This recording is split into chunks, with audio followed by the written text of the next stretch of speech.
नियमों का सख्ती से अनुपालन हो, इसको निरंतर मॉनिटर कर रही है।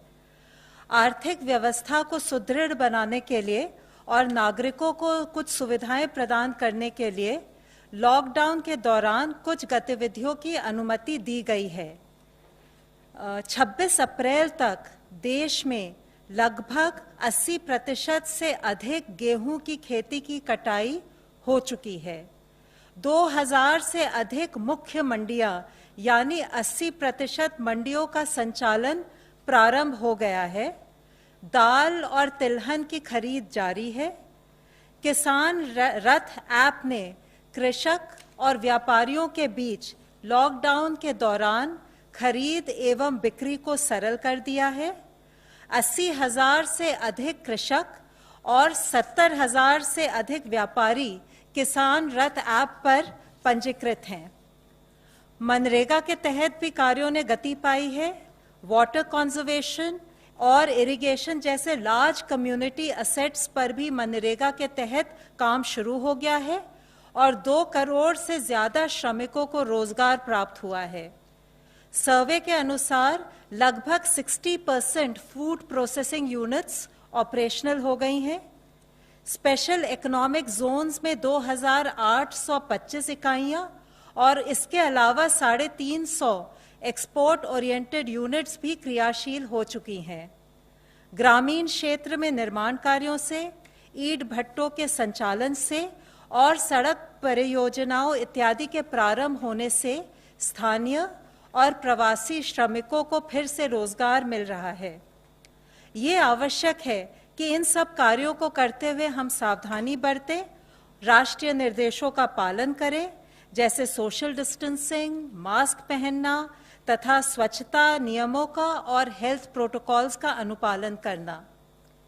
जैसे मैंने आप सबके साथ साझा किया था, गृह मंत्रालय द्वारा आपदा प्रबंधन अधिनियम के अंतर्गत गठित इंटर मिनिस्टीरियल सेंट्रल टीमों ने संबंधित राज्यों में पहुंचकर अपना काम शुरू कर दिया है। इन टीमों में वरिष्ठ स्तर के प्रशासनिक अधिकारी थे, सीनियर पब्लिक हेल्थ स्पेशलिस्ट और नेशनल डिजास्टर मैनेजमेंट अथॉरिटी से भी स्पेशलिस्ट थे। उनकी एक्सपर्टीज हम राज्यों के साथ शेयर करना चाह रहे थे, जिससे कि केंद्र और राज्य सरकार मिलकर कोविड-19 के नियंत्रण में सफलता पा सके। आज मैं 2 टीमों के फीडबैक के बारे में आपको जानकारी देना चाहूंगी। पुणे में आईएमसीटी ने विस्तृत दौरे किए हैं। उन्होंने पिंपरी, चिंचवाड़, खरलवाड़ी और बारामती कंटेनमेंट जोन्स के साथ साथ प्रवासी मजदूरों के शेल्टर कैंप्स, सब्जी बाजार, पीडीएस की दुकानें, जिला परिषद का कंट्रोल रूम, नगर निगम का वॉर रूम, अस्पतालों इत्यादि का दौरा किया है। आईएमसीटी ने पाया कि पुणे में कोविड-19 का डबलिंग रेट 7 दिन है, जो बाकी देश की तुलना में थोड़ा सा ज्यादा है, और जहां देश में 23 सैंपल पर कोविड पॉजिटिव केस का एवरेज है, वहां पुणे में 9 सैंपल पर कोविड पॉजिटिव केस है। आईएमसीटी ने सुझाव दिया है कि हाई रिस्क व्यक्तियों की पहचान तेजी से की जानी चाहिए, टेस्टिंग बढ़ानी चाहिए, सर्वेलेंस बढ़ानी चाहिए, कॉन्टैक्ट ट्रेसिंग में भी तेजी लानी चाहिए, और जिससे कि हम ये कार्य पूरा कर सके।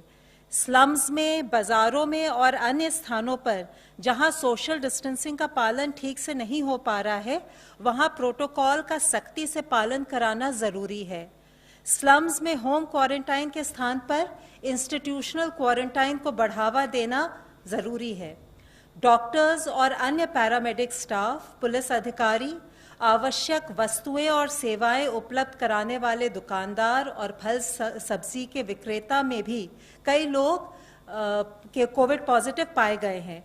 ये चिंताजनक है, क्योंकि ये लोग प्रतिदिन बहुत से लोगों से संपर्क में आते हैं। आईएमसीटी ने सुझाव दिया है कि इन वर्गों में प्रोटोकॉल्स का अनुपालन सुनिश्चित किया जाए, ताकि वे अनजाने में ही कोविड संक्रमण के कैरियर या सोर्स ना बने और स्वयं की भी सुरक्षा कर पाए। आईएमसीटी ने महाराष्ट्र के माननीय मुख्यमंत्री जी, राज्य के गृह मंत्री जी एवं वरिष्ठ अधिकारियों के साथ भी वीसी पर विचार विमर्श किया। अब मैं आपको जयपुर की आईएमसीटी के बारे में बताऊंगी। जयपुर की आईएमसीटी ने पिछले कुछ दिनों में डिस्ट्रिक्ट के hospitals, quarantine centres, containment zones और मजदूरों के लिए स्थापित रिलीफ कैंप्स का भी दौरा किया। उन्होंने मुख्य सचिव एवं वरिष्ठ अधिकारियों के साथ बैठक की और अपने अनुभव के आधार पर सुझाव दिया कि वॉल्ड सिटी में शाम को लॉकडाउन के नियमों का उल्लंघन ना हो, इसके लिए सख्त कदम उठाने की आवश्यकता है। उन्होंने कहा कि इस पर ध्यान दिया जाए कि राशन और आवश्यक वस्तुओं की सप्लाई और भी व्यवस्थित हो। क्वारंटाइन कैंप्स को आवासीय क्षेत्रों से दूर ले जाने की आवश्यकता है। उन्होंने टेस्ट के रिजल्ट्स की गति बढ़ाने पर बल दिया। उन्होंने ये भी सुझाव दिया कि गैर कोविड अस्पतालों की भी पहचान की जाए ताकि लोगों को अन्य चिकित्सा सेवाओं की सुविधा मिल सके। IMCTs ने दोनों डिस्ट्रिक्ट्स में पाया कि स्थानीय प्रशासन लगन और निष्ठापूर्वक कार्य कर रहे हैं और इन सुझावों से स्थिति को बेहतर बना सकेंगे। कोविड-19 की चेन को हम तभी तोड़ पाएंगे अगर लॉकडाउन के नियमों का अच्छी तरह से पालन हो। इसके लिए ये बहुत आवश्यक है कि हम सब नियमों का पालन करें और सभी राज्य सरकारें लॉकडाउन के वायलेशन पर कड़ी कार्रवाई करें। धन्यवाद। धन्यवाद। Health ministry representative please. कल से अगर हम देखें तो भारत में 1396 नए पॉजिटिव केस आए हैं, which takes our total confirmed cases to 27,892. 20,835 people जो हैं वो एक्टिव मेडिकल सुपरविजन में हैं। पिछले एक दिन में 381 पेशेंट्स आर फाउंड क्योर्ड, जिससे कि हमारा total persons who have been cured the number become 6,184। इसको अगर हम देखें तो हम पाते हैं कि हमारा रिकवरी रेट 22.17% हो चुका है। And the positive news is कि हम देख रहे हैं कि प्रोग्रेसिवली हमारे रिकवरी रेट में इजाफा हो रहा है, हमारा रिकवरी रेट बढ़ रहा है। 16 डिस्ट्रिक्ट हैं देश के जहां पर कि पिछले 28 दिनों से कोई केस रिपोर्ट नहीं हुआ है। इन डिस्ट्रिक्ट्स में 3 नए डिस्ट्रिक्ट्स ऐड हुए हैं। अगर आप देखें 24 अप्रैल से अब तक में, वह है गोंदिया महाराष्ट्र में, देवनगेरे कर्नाटक में, लखीसराय बिहार में। इसी के साथ ही जो डिस्ट्रिक्ट पहले 28 दिन की, जिसमें कि पहले केस आए लेकिन 28 दिन से केसेस नहीं आए थे, इससे पहले रिपोर्ट हुई, उनमें से 2 डिस्ट्रिक्ट्स में नए फ्रेश केसेस भी आए हैं। वह है पीलीभीत उत्तर प्रदेश में और SPS डिस्ट्रिक्ट पंजाब के अंदर। टोटल ऐसे 85 डिस्ट्रिक्ट हैं 25 स्टेट्स और यूनियन टेरिटरीज में, जहां पर कि पिछले 14 दिनों से कोई केस रिपोर्ट नहीं हुआ है। यह हम लोगों को जानना होगा, फॉलोअप करना पड़ेगा कि हम अपनी विजिल को कॉन्स्टेंटली उसी मोमेंटम से बनाए रखें ताकि इन डिस्ट्रिक्ट की संख्या बढ़े और इन डिस्ट्रिक्ट में कोई नया केस ना आए। आज माननीय प्रधानमंत्री जी ने सभी राज्यों के मुख्यमंत्रियों के साथ वीडियो कॉन्फ्रेंस के जरिए बातचीत भी की। उन्होंने राज्य के मुख्यमंत्री से कहा कि वह सजग रहें, सचेत रहें। रेड जोन और ऑरेंज जोन में पड़ने वाले सभी जिलों में सख्ती रखते हुए chain of transmission of virus इसको ब्रेक किया जाए। ग्रीन जोन में जिला एडमिनिस्ट्रेशन सर्विलेंस पर फोकस रखते हुए अलर्ट रहे ताकि उस जिले में यह संकट प्रवेश न करे। कोरोना ग्रसित होना कोई स्टिग्मा नहीं है। जितनी जल्दी सच्चाई का सामना होगा उतनी जल्दी ही और उतने ही अप्रोप्रिएट तरीके से उसका समाधान होगा। एक मुख्य अंश के रूप में माननीय प्रधानमंत्री जी ने यह भी कहा कि इस समय में अन्य आरोग्य सुविधाएं जैसे कि डायलिसिस, अन्य बीमारियां, उनके ट्रीटमेंट आदि में भी कोई ढिलाई ना होने दें। परंपरागत मेडिकल व्यवस्था सुचारू रूप से चलती रहे। रेड जोन से ऑरेंज जोन, ऑरेंज जोन से ग्रीन जोन में जिले को ट्रांसफॉर्म करना ही हमारा मंत्र होना चाहिए। आज इसी संदर्भ में आप लोगों को मैं एक और मुख्य विषय के बारे में बताना चाहूँगा। आप सभी को पता है कि हम एक इन्फेक्शियस डिजीज से लड़ रहे हैं और इस लड़ाई में हमें सबका साथ चाहिए, लेकिन कभी कभी लैक ऑफ अवेयरनेस या लैक ऑफ प्रॉपर अंडरस्टैंडिंग के कारण हमारे मन में फियर या पैनिक घर कर लेता है और जो पॉजिटिव पेशेंट्स होते हैं या जो हमारे फ्रंटलाइन वर्कर्स काम कर रहे हैं, हम उनके साथ स्टिग्मा एसोसिएट करने लगते हैं। हम उन्हें स्टिग्मेटाइज करते हैं, हम उनके साथ भेदभाव करते हैं। लेकिन हमें समझना होगा कि हमारी लड़ाई बीमारी के साथ है, ना कि बीमार व्यक्ति के साथ। इस स्टिग्मा के चलते हुए कई बार पेशेंट्स भी अपने आप को छुपाने की कोशिश करते हैं और ट्रीटमेंट लेने से कतराते हैं। इससे ना केवल उस पेशेंट को हार्म होता है, उसकी फैमिली को हार्म होता है, बल्कि पूरी सोसाइटी को नुकसान होना संभव है। ज़रूरत है कि हम पेशेंट्स का साथ दें उसके साथ खड़े हों और उसका सपोर्ट बने। हमें मिस इन्फॉर्मेशन और पैनिक को फैलने से रोकना है। कोविड-19 के स्प्रेड के लिए किसी भी कम्युनिटी या एरिया को लेबल नहीं करना है। खास करके हेल्थ केयर और सैनिटरी वर्कर्स या पुलिस को टारगेट नहीं करना चाहिए, क्योंकि वे हमारी मदद के लिए कार्य कर रहे हैं। स्टिग्मा के इस डीप रूटेड इशू को एक इंटेंसिव कैंपेन के माध्यम से आज हम सबको मिलकर एड्रेस करने की ज़रूरत है। हमें ये समझना होगा कि जो रिकवर्ड पेशेंट हैं वह कोई ट्रांसमिशन नहीं करते, बल्कि वो एक पोटेंशियल सोर्स हो सकते हैं हीलिंग के लिए, कि अगर उनका प्लाज्मा थेरेपी जो एक एक्सपेरिमेंटल प्रोसेस हम कर रहे हैं, अगर वह सक्सेस होता है तो उनकी एंटीबॉडीज से और बीमार लोगों को हम ट्रीटमेंट कर पाएंगे। आज ज़रूरत है कि हर यूथ ग्रुप, हर एनजीओ, हर सेल्फ हेल्प ग्रुप, हर पंचायत लीडर, ग्रास रूट में काम करने वाला हर मनुष्य वह खड़ा हो, वह आगे आए और कम्युनिटी में इस बिहेवियरल चेंज के लिए हम सब मिलकर प्रयत्न करें। मैं फिर से दोहराना चाहूँगा कि ये लड़ाई पेशेंट्स की नहीं है, डॉक्टर्स की नहीं है, सरकार की नहीं है, बल्कि पूरे समाज और पूरे देश की लड़ाई है। पूरे समाज को साथ लिए बिना, पूरे समाज का सपोर्ट लिए बिना हम ये लड़ाई कभी नहीं जीत पाएंगे। हमारे फ्रंटलाइन वर्कर्स हमारे प्रोटेक्टर्स हैं, हमारे चैंपियंस हैं।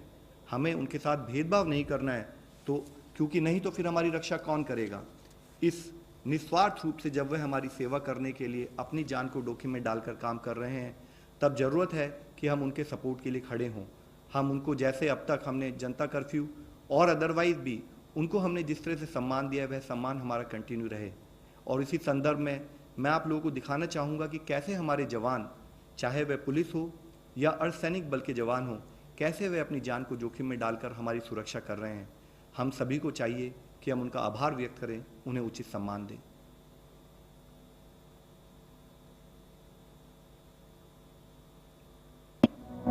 मुश्किल कितनी भी गहरी हो, डरना हमें जचा नहीं। डर के आगे घुटने टेके ऐसे मरना जचा नहीं। आंधी हो या तूफान हो, चलना अपना मकसद है।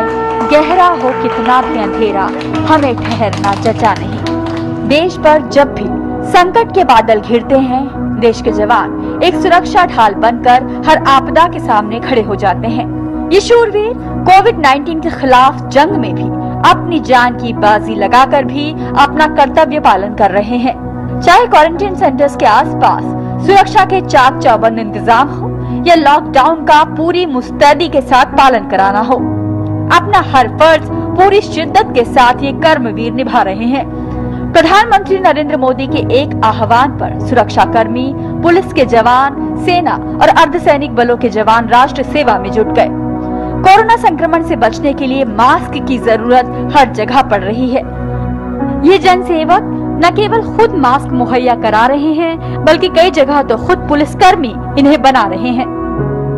न केवल जरूरी चीजें मुहैया कराने में और सुरक्षा व्यवस्था को मुस्तैद बनाने में इन पुलिसकर्मियों और जवानों ने मिसाल पेश की है, बल्कि उससे भी एक कदम आगे जाकर कई पुलिसकर्मी इंसानियत की मिसाल पेश कर रहे हैं। फिर वो चाहे लॉकडाउन में किसी मासूम बच्चे के लिए जन्मदिन पर शुभकामना संदेश भेजना हो या फिर गीत गाकर लोगों की हौसला अफजाई करनी हो। इंदौर के पास राव में 13 साल की स्नेहा अपने जन्मदिन पर अकेला महसूस कर रही थी। स्नेहा ने पुलिस कंट्रोल रूम फोन किया। इसकी जानकारी फ्लैग मार्च कर रहे 10 जवानों को लगी तो वे उसका जन्मदिन मनाने के लिए उसके घर ही पहुंच गए। उन्होंने सोशल डिस्टेंसिंग का पालन करते हुए उसके साथ केक काटा और स्नेहा को शुभकामना संदेश भी दिए। हमेशा मैं अपना बर्थडे मेरे घर परिवार के साथ बनाती हूँ, तो मैंने एक बार राव थाने पुलिस को फोन किया और वो मेरे एक बार बुलाने पे यहाँ आए और मेरा जन्मदिन उन्होंने बहुत यादगार बनाया, इसलिए मैं उनको थैंक्स कहना चाहती हूँ। वहाँ सोशल डिस्टेंस बनाते हुए पहुँची, टीम पहुँची हमारी, और टीम ने बच्ची को उत्साहित करते हुए बर्थडे सेलिब्रेट किया। सामाजिक चेतना लाने में भी ये जन प्रहरी पीछे नहीं है। कुछ दिन पहले ही दिल्ली में सीआरपीएफ के जवानों ने लोगों को रक्तदान के लिए प्रेरित करने के लिए एक जागरूकता शिविर का आयोजन किया। नागपुर में पुलिसकर्मी एफईजी यानी पुतलों के जरिए लोगों को कोरोना संक्रमण से बचने का संदेश दे रहे हैं। वहीं महाराष्ट्र के एक पुलिसकर्मी ने कर्तव्य निष्ठा की नजीर पेश की है। महाराष्ट्र के जालना जिले से करीब 50 किलोमीटर दूर हेलस गांव में एक पुलिस निरीक्षक ने चालक के नहीं आने पर खुद ही ग्राम पंचायत का ट्रैक्टर चलाकर गांव में दवा का छिड़काव किया और गांव सैनिटाइज कर कोविड-19 को खत्म करने में अनोखी प्रतिबद्धता दिखाई। चंडीगढ़ में सीआरपीएफ के जवान जरूरतमंद परिवारों को खुद खाना बनाकर खाद्य सामग्री उपलब्ध करा रहे हैं। कोरोना संकट के समय पुलिस कर्मियों ने मानवता की मिसाल पेश की है, फिर वो चाहे गर्भवती स्त्रियों को ठीक वक्त पर अस्पताल पहुंचाना हो, दूर दराज के इलाकों में जरूरतमंद औरतों को सैनिटरी नैपकिन उपलब्ध कराना हो। यही नहीं, कई पुलिस कर्मियों ने लोगों को जागरूक करने के लिए बड़े ही रचनात्मक तरीके अपनाए। कोई यमराज बनकर सामने आया तो कहीं कोरोना से बचने के लिए पुलिस कर्मियों ने बड़े ही खास अंदाज के हेलमेट पहने। वहीं भारतीय नौसेना ने भी मुंबई में ईरान से आए संक्रमितों को सफलतापूर्वक क्वारंटाइन कराने में मदद की। उनकी हर जरूरत का बेहतर ढंग से इंतजाम किया ताकि उनका हौसला न टूटे। साफ है, पुलिस फोर्स, सेना और अर्धसैनिक बलों के जवान कोरोना वॉरियर्स बनकर भी अपना फर्ज पूरी निष्ठा के साथ निभा रहे हैं। ये रात दिन अपनी जान जोखिम में डाल रहे हैं ताकि हम सुरक्षित रहें, हम महफूज रहें। इन महान शूरवीरों को देश का नमन। आज ज़रूरत है कि हम फिजिकल डिस्टेंसिंग का पालन करें ताकि हम अपने आप को बचा सकें, अपने पेरेंट्स को बचा सकें, अपने ग्रैंड पेरेंट्स को बचा सकें। अंत में मैं माननीय प्रधानमंत्री जी के कहे शब्दों को ही दोहराना चाहूँगा। COVID does not see race, religion, colour, caste, creed, language or borders before striking. Our response and conduct thereafter should attach primacy to unity and brotherhood. We are in this together. Dhanyavad. Dhanyavad. Friends, today we have with us chairman for the Empowered Group 5. So I'll request sir to brief you about the Empowered Group 5. नमस्कार, मेरा नाम परमेश्वरन अय्यर है और मैं empowered group 5 जो कि supply chain और logistics of essential items पर फोकस करता है, उसका मैं कन्वीनर हूँ। और आज इस प्रेजेंटेशन में मैं आपको जो अभी तक जो प्रोग्रेस हुई है उसके बारे में मैं आपको कुछ एलिमेंट्स दिखाऊंगा। इसका अगर आप एक स्नैपशॉट देखेंगे, इम्प्रूवमेंट इन की supply chain indicators from the 30th of March, a day after the groups were constituted, to 25th April. This is the latest data. If you look at trucks moving food and pharma, एक important indicator है mobility का, it was about 46% and it has gone up to 76 and it's increasing rapidly. So there has been significant improvement in movement of food and pharma, two of the most essential items. Railways has done a tremendous job also.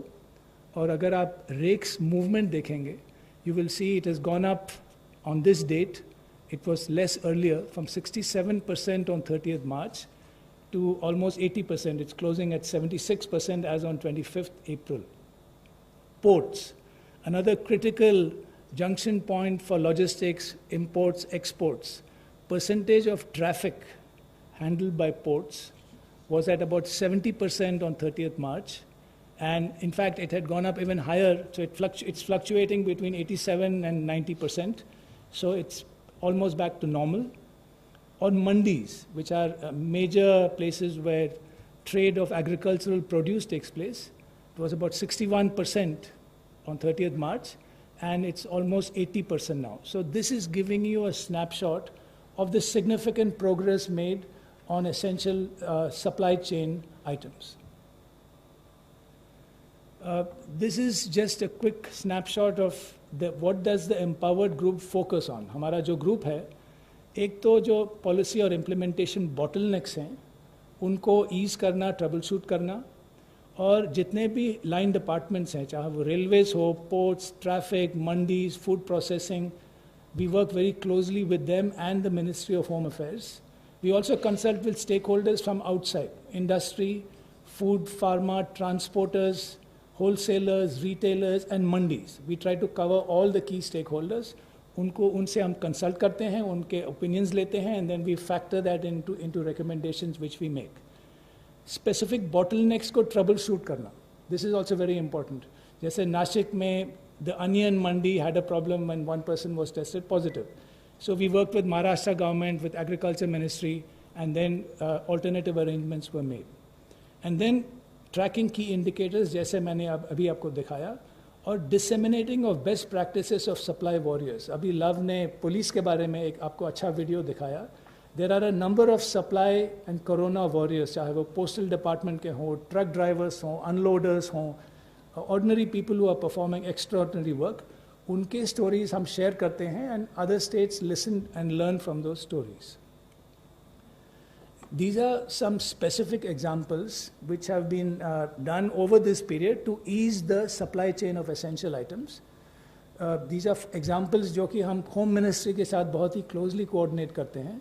Movement of vehicles, very early home ministry made it clear there was no difference in movement between essential non essential.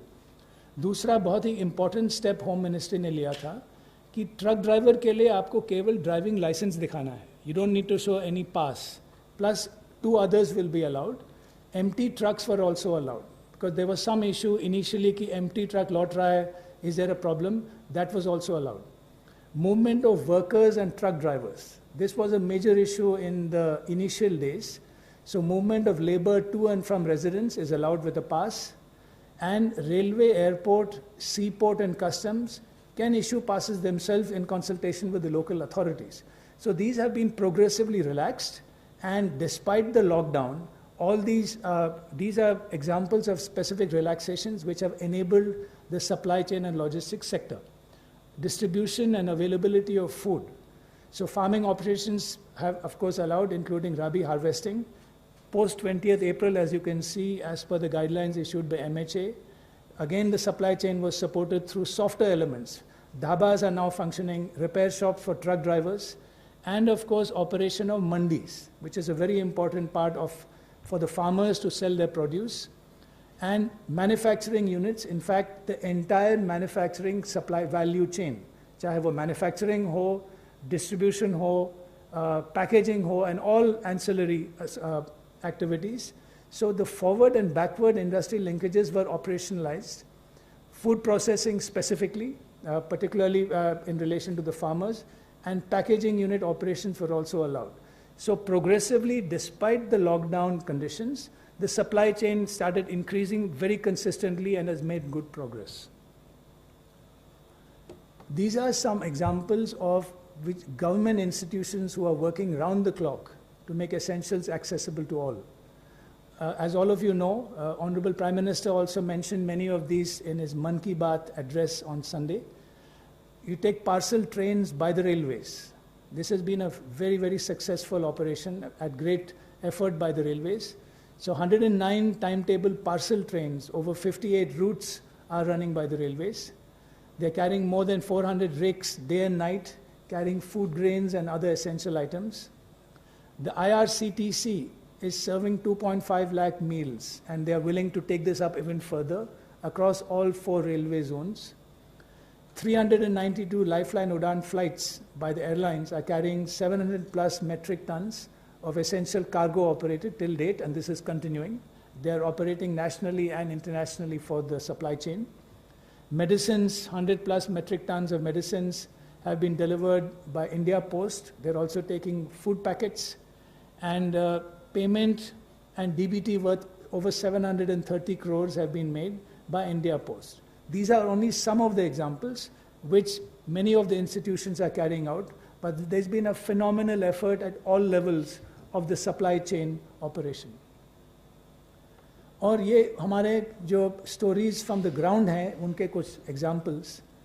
Telangana में 8 Anganwadi teachers, they formed a community kitchen and are feeding migrants.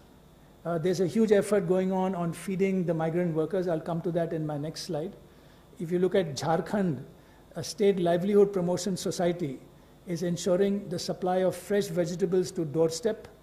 In fact, Ahmedabad started a vegetable on wheels where the municipal corporation started delivering food to doorstep as well, which became a best practice example. And the Indian Air Force, an example of Operation Sanjeevani, which is an 18-hour operation where it airlifted 6.2 tons of essential medicines and consumables with its C-30 Hercules transport aircraft and took it all the way to the Maldives. They're operating also to remote areas like Ladakh as well. some of the key supply chain indicators I want to come back to, and the indicators जो food supply से related हैं, they are seeing a consistent positive trend. If you look at prices of top, tomato, onion and potato, they have been largely stable during the lockdown. If you look at Pradhan Mantri Garib Kalyan Yojana and the National Food Security Act, under which 5 kilograms of wheat and rice and 1 kilo pulses have been distributed on a large scale. About 85 lakh metric tons are allocated per month for a total of 70 crore beneficiaries. This has been done. Cooked meals, this is extremely important, largely due to government and NGO partners and industry. This is a huge effort. आप देखेंगे कि 1.5 करोड़ लोगों को daily cooked meals दिया जा रहा है. And this has been going on for a long time, for the last month or so plus. So this has been a huge effort, a collaboration between government, between the NGOs, the private sector. Every district has a nodal officer to coordinate with NGOs. एक district का nodal NGO भी है, and they are fulfilling this task as per the requirement on a daily basis. If you look at supply of milk and LPG cylinders, this is almost the same as pre-lockdown levels. So there's been very little disruption. In fact, they have met all their targets. So finally, I just wanted to show you एक portal हमारे Empowered Group is operating together with Agriculture Department, which is a platform for supply of excess produce. So we have very close coordination with the resident commissioners of all state governments. उनके साथ हम बराबर मिलते रहते हैं through video conferencing. उनके requirements हम troubleshoot करते हैं. And wherever they have states which are supplying, जैसे Telangana, Andhra supplying mangoes, we are connecting them with states which will purchase them. There were mandis as well, which were, which were troubleshooted. For example, the Nashik mandi, Azadpur mandi is now running on a 24/7 basis. So in addition to that, we are also connecting supplying states with buying states. So these are just some examples of the work we are doing with state governments and other departments and private people. And the supply chain and logistics chain has been well maintained. I think significant progress has been made by all the stakeholders. I just wanted to share these details with you. Thank you. Dhanyavad, sir. First question, Mohit Sharma. Times now.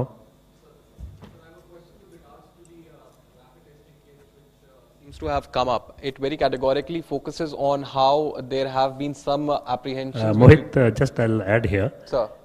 Before starting, a detailed press release has been just issued by ICMR today. So all those questions are already answered. Latest position is there.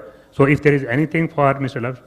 Agarwal or from the MHA, sir, address that question there. Sure. Yeah, ICMR, you can divert the question. Yeah. Absolutely, sir. Okay. Apart from the release that has already been issued, which specifically talks about how and the purchase did take place, sir, were the MHA and the Health Ministry not taken into consideration? They were not asked about the purchase, because it certainly seems that 225 rupee kit was marked up to around 600 rupees and then possibly purchased. However, the ICMR goes on to say that it did not procure any of it.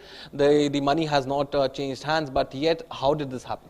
Sir, let me just explain to you. First, let's start with the fact that rapid diagnostic kits have a very limited role to play. We have been highlighting to you, explaining to everyone that they have primarily role in terms of either epidemiological investigation or in terms of surveillance. Subsequent to that, based on duly following a process, जैसे कि मेरे senior colleague ने बताया है कि हम लोगों ने पूरा प्रोसेस फॉलो करते हुए टेंडर बुला के रैपिड डायग्नोस्टिक किट्स का जो टेंडर फाइनलाइज किया गया आईसीएमआर के द्वारा, जिसके बारे में उन्होंने डिटेल्ड प्रेस रिलीज इशू की है, वह काफ़ी सेल्फ एक्सप्लेनेटरी। अगर मैं शॉर्ट में आपको बताना चाहूँ तो उन्होंने टेंडर बुलाया। टेंडर बुलाते टाइम पर जो ऑर्गेनाइजेशंस ने सेंसिटिविटी और स्पेसिफिसिटी उसके जितने भी इंटरनेशनल सर्टिफिकेशंस हैं उनको सबमिट किया, जिसके बेसिस पर L1 को टेंडर दिया जाता है। टेंडर देने के बाद जब उन्होंने सप्लाई किया तो उसके बाद जब फील्ड पर उनके बारे में कंप्लेंट आई तो आईसीएमआर ने इमीडिएटली रिएक्ट किया। आप सबकी नॉलेज में है, उसके बेसिस पर रिएक्ट करके उन्होंने उनको कैंसिल भी किया और कोई भी पेमेंट उन ऑर्गेनाइजेशंस को नहीं दिया गया है।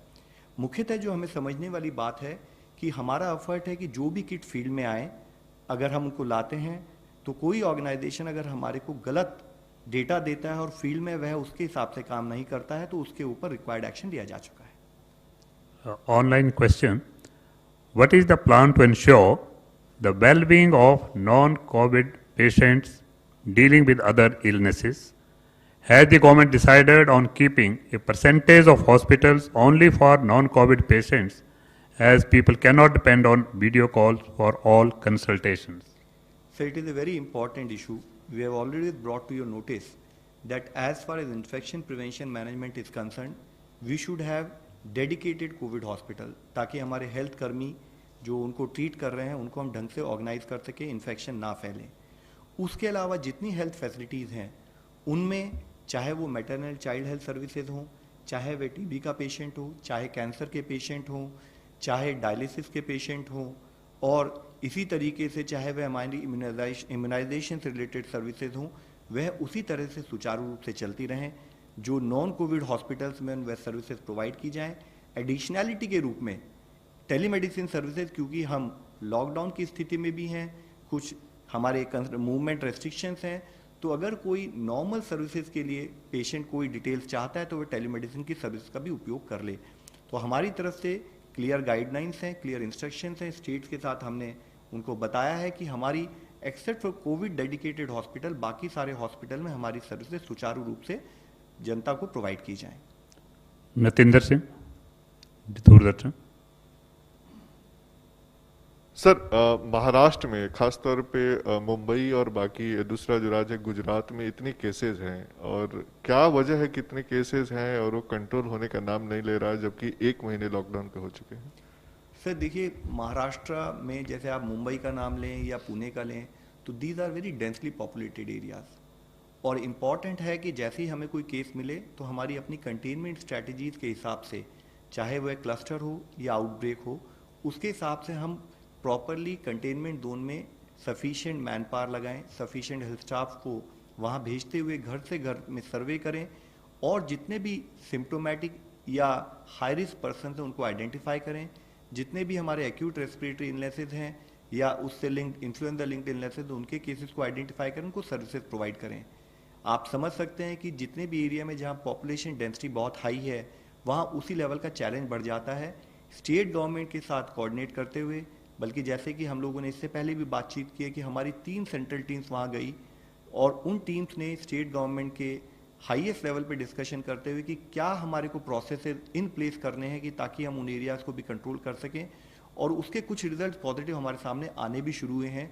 लेकिन ज़रूरत यह है कि ये इन्फेक्शियस डिजीज़ है, और इसमें आज की सक्सेस अगर हम कल जागरूक नहीं रहते, कल हम अगर उसको उसी लेवल ऑफ अटेंशन से मॉनिटर नहीं कर सकते, तो हमारी आज की सक्सेस कल की नॉन सक्सेस में कन्वर्ट हो सकती है।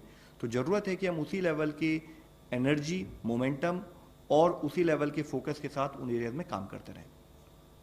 Kumar Kundan, TV9। Love sir, मेरा सवाल ये है कि जो रैपिड टेस्टिंग किट है उसके प्रयोग को राज्यों में बैन कर दिया गया है, जो कि अब सवाल ये उठता है कि जो RT-PCR टेस्टिंग किट है उसकी क्या उपलब्धता है, और जिस हिसाब से संक्रमित मरीजों की संख्या बढ़ रही है, क्या पर्याप्त मात्रा में ये टेस्ट किट है हमारे देश में? Sir late me assure you कि पर्याप्त मात्रा में टेस्टिंग किट्स अवेलेबल हैं, और साथ ही जिस जैसे केसेस बढ़ते जा रहे हैं, हमने इससे पहले भी कई बार इस बारे में डिस्कशन किया है कि Indian response has always been graded. तो जैसे जैसे सिचुएशन का मैग्नीट्यूड हमें बढ़ते हुए लगता है, उसको हम पहले से एंटिसिपेट करके उसके हिसाब से प्लानिंग करते हैं। RT-PCR test is the gold standard test for identification of a positive patient, और उसके तहत अगर आप देखें कि अगर जनवरी में हमारे पास एक लैब थी, हम प्रोग्रेसिवली हमने लैब्स की संख्या बढ़ाई है। उसके साथ ही हमने लैब की संख्या बढ़ाते के साथ प्राइवेट सेक्टर का इन्वॉल्वमेंट बढ़ाया है। प्राइवेट सेक्टर के थ्रू हमारे कलेक्शन सेंटर्स बढ़े हैं। तो अब जो रैपिड जो हमारा RT-PCR टेस्ट है उसकी सफिशिएंट अवेलेबिलिटी देश में है। हमारा जो सैम्पलिंग क्राइटेरिया है उसके हिसाब से हमारे टेस्ट होने चाहिए, और उस सैम्पलिंग क्राइटेरिया के हिसाब से we are in sufficient position, और जैसे जैसे अगर हमें नीड लग रही है ICMR के तहत उस पर काम किया जा रहा है और इंश्योर किया जा रहा है कि देश में जो नीड हो उसके लिए कोई भी कोताही ना हो। साहिल, ANI।